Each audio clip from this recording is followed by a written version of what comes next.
इस वीडियो के द्वारा आप जानेंगे कि आपके मन की अशांति का कारण क्या है और कैसे आप अपने अशांत मन को शांत कर सकते हैं। एक बार एक व्यक्ति एक महात्मा से पूछता है, महात्मा जी, मेरा मन इतना ज्यादा अशांत क्यों होता जा रहा है? जैसे जैसे मेरी उम्र बढ़ रही है वैसे वैसे मेरी मन की अशांति भी बढ़ रही है। बचपन में मुझे सब कुछ आसान लगता था।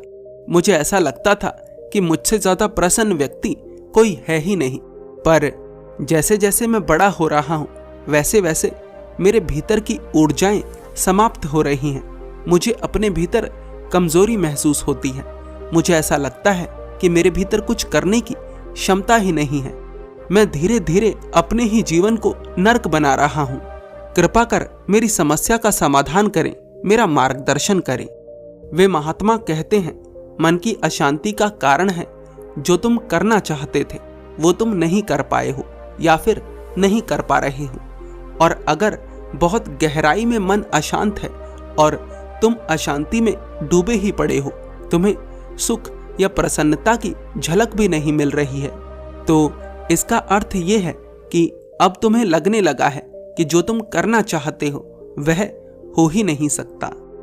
किसी कार्य को करने की इच्छा तो तुम्हारे भीतर बहुत प्रबल है, लेकिन वह कार्य होगा इस बात की संभावना तुम्हें दिख नहीं रही है। ऐसी स्थिति में तुम दुख के सागर में डूब जाते हो, तुम तनाव के सागर में डूब जाते हो और इससे निकलना बहुत ही मुश्किल होता है। वह व्यक्ति कहता है, आप सही कह रहे हैं महात्मन, कृपा कर मेरी इस समस्या का समाधान बताएं।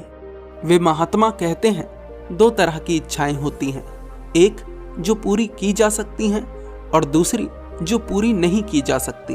अगर तनाव उन इच्छाओं के कारण है जो पूरी की जा सकती हैं तो समाधान निकालना संभव है, लेकिन अगर दुख या तनाव उन इच्छाओं के कारण है जो पूरी नहीं की जा सकती तो ये केवल मूर्खता है।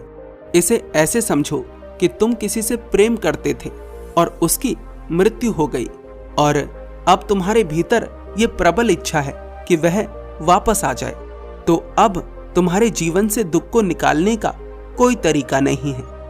ऐसी स्थिति में तुम खुद अपने पूरे जीवन को नर्क बना लेते हो। जो तुम करना चाहते हो वह नहीं हो पाया या फिर नहीं हो पा रहा है या फिर उसका होना संभव नहीं। इन तीनों बातों को ध्यान से समझो।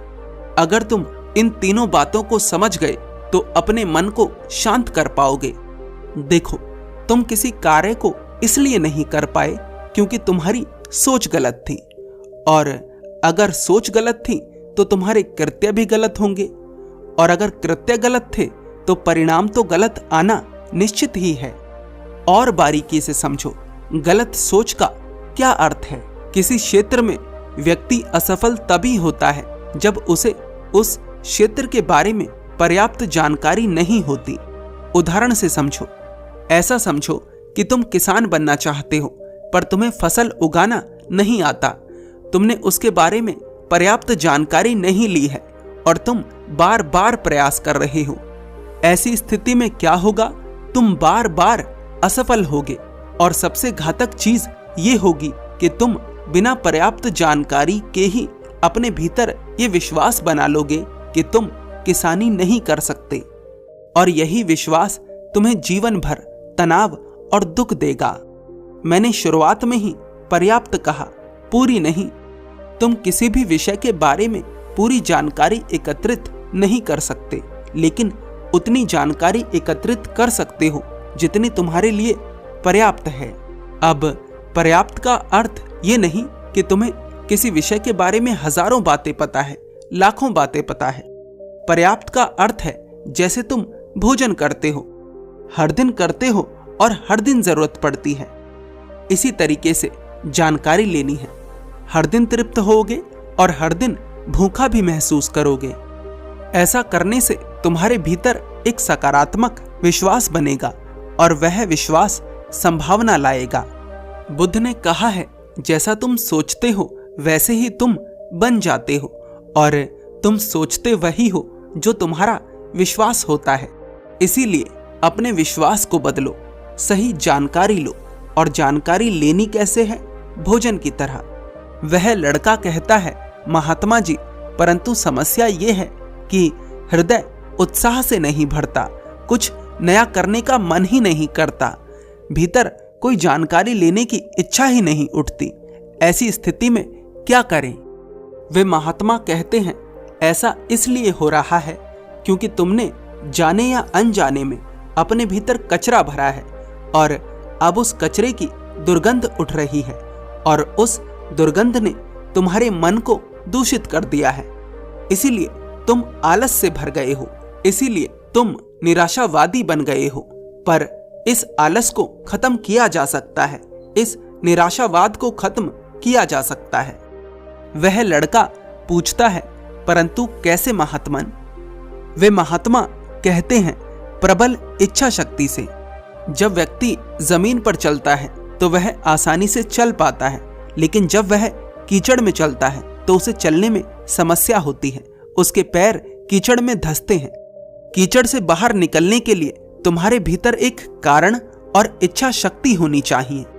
अगर तुम कीचड़ में थोड़े ही फंसे हो तो कारण से भी बात बन जाएगी, लेकिन अगर तुम कीचड़ में बहुत गहराई से फंस गए हो तो वहां पर इच्छा शक्ति की आवश्यकता पड़ेगी।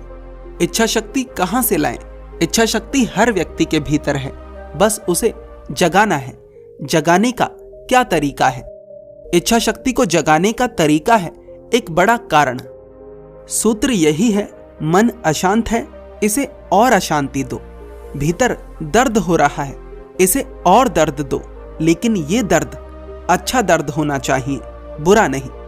उस रास्ते पर चलो जिस रास्ते पर चलकर तुम्हें वो मिलेगा जिसे तुम पाना चाहते हो। बिना कर्म करे अगर शांति की इच्छा करोगे तो जीवन में अशांति ही आएगी, और अगर कर्म करते हो और शांति की इच्छा नहीं भी करते तब भी शांति का आना निश्चित है, तब भी मन का शांत रहना निश्चित है। इस कहानी से हम ये सीखते हैं कि दो तरह की इच्छाएं होती हैं, एक वे जो पूरी की जा सकती हैं और दूसरी वे जिन्हें पूरी करने का कोई तरीका नहीं। तो जो पूरी नहीं हो सकती उनके पीछे नहीं भागना है, और जो इच्छाएं पूरी की जा सकती हैं उनके लिए अपने विश्वास को बदलना है, उनके लिए अपनी सोच को बदलना है, क्योंकि जैसा हम सोचते हैं वैसे ही हम बन जाते हैं। और हमारे जीवन में दुख या तनाव का कारण है हमारी अधूरी इच्छाएं। अगर आपको ये वीडियो अच्छी लगी तो हमें अपनी प्रतिक्रिया अवश्य दें। धन्यवाद। गौतम बुद्ध के पूरे जीवन और उनकी शिक्षाओं को आसान शब्दों में समझाने के लिए मैंने एक ई-बुक लिखी है।